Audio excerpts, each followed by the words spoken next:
이번 겨울 눈이 많이 내렸습니다. 가족 혹은 친구들과 뽀득뽀득 눈을 밟고 눈사람을 만들었을 텐데요. 이상하게도 다 같이 눈을 맞아도 누구는 멀쩡하고 누구는 심한 감기에 걸리지는 않았나요? 두 사람의 차이는 바로 면역력입니다. 신체를 보호하는 생체 시스템인 면역은 어떻게 해야 강해질 수 있는 것일까요? 면역은 쉽게 말해 우리 몸의 군대입니다. 면역력이 강하다는 말은 외부의 수많은 병원균으로부터 몸을 지켜내는 강력한 치안 시스템이 강하다는 말입니다. 즉, 우리가 건강하게 살아가기 위해 면역 체계를 지켜야만 합니다.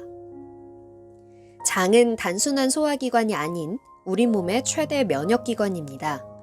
면역력을 좌우하는 면역세포의 60% 이상이 장에 존재합니다.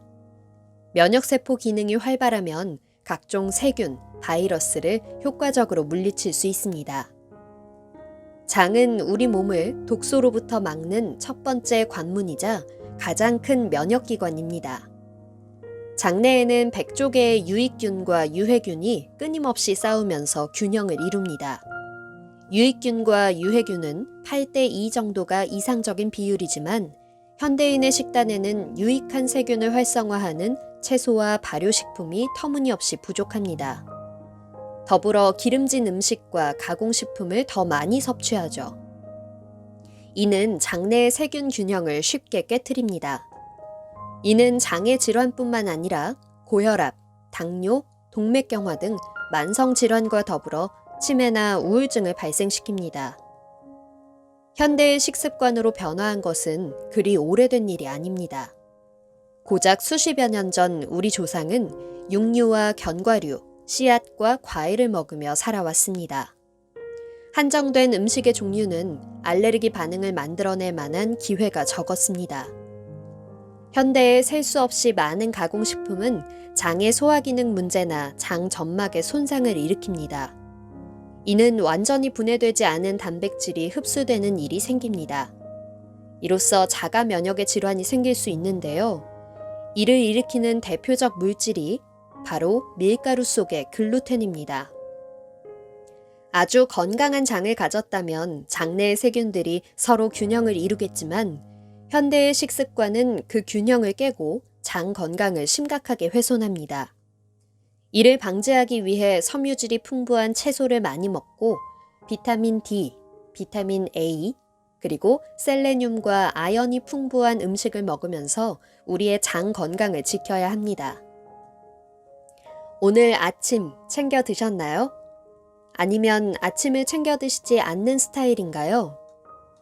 1500년대까지 유럽 의사들은 아침을 먹는 대신 가벼운 산책을 권했습니다. 우리 조상 또한 아침과 저녁, 오직 두 끼만 먹었습니다. 현대인의 세끼 문화는 하루에 18시간을 노동해야 했던 가혹한 산업혁명 당시에 등장했던 문화입니다. 세 끼를 먹지 않고서는 일을 할 수 없었기 때문이죠. 그렇다면 노동시간은 대폭 감소하고 몸은 덜 움직이는 2021년의 우리에게 식문화의 새로운 패러다임이 필요하지는 않을까요? 우리네 부모님은 많이 먹어라, 잘 챙겨 먹어라 하십니다. 이런 어른의 권유와는 다르게도 적게 먹는 것이 건강한 수명 연장을 가져온다는 사실 알고 계셨나요? 노화의 주범이 되는 활성산소가 적게 만들어지려면 적게 먹어 체내 대사를 감소시켜야 하기 때문입니다. 적게 먹어야 외부 환경의 스트레스에 대처할 수 있는 방어 능력이 향상됩니다. 최근 가장 각광받는 다이어트 방법은 단연 간헐적 단식입니다. 오래 유지하는 공복 시간은 체내의 많은 활동을 바꿉니다. 공복이 길어지면 더 적극적으로 당분과 지방을 분해, 소모합니다. 이는 에너지를 축적해서 비만을 유발하는 백색 지방이 저장된 에너지를 소모해서 비만을 예방하는 갈색 지방으로 바뀌는데 도움을 주기 때문입니다. 다시 아침을 먹는 것에 집중해 봅시다. 아침 식사 빈도와 심혈관 질환 발생 관계를 분석한 자료에 따르면 심혈관 질환 위험도가 가장 낮게 나온 사람들은 바로 일주일에 1, 2회 정도 아침 식사를 하는 사람입니다. 아침에 대한 여러 가지 주장이 있지만 저자는 이렇게 권유합니다. 아침을 꼭 먹어야 건강해진다는 믿음은 틀렸으니 적당한 공복 시간을 유지시키라는 것이죠. 가정의학과 전문의 이동환의 책 이기는 몸에서 그의 몸에 대한 친절하고 자세한 지침들이 들어 있습니다.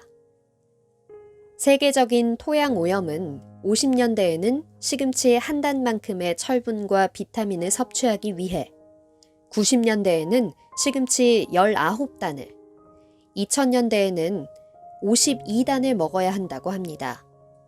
따라서 평소에 섭취하기 힘든 영양소를 위해 어떤 영양제를 챙겨 먹어야 하는지, 합리적인 용량은 얼마인지 구체적으로 제시되어 있습니다.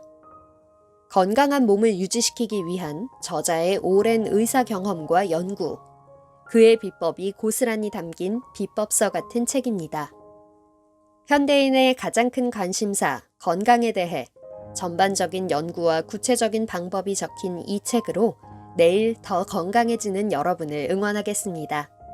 인생을 바꾸는 하루 한 권 TV였습니다.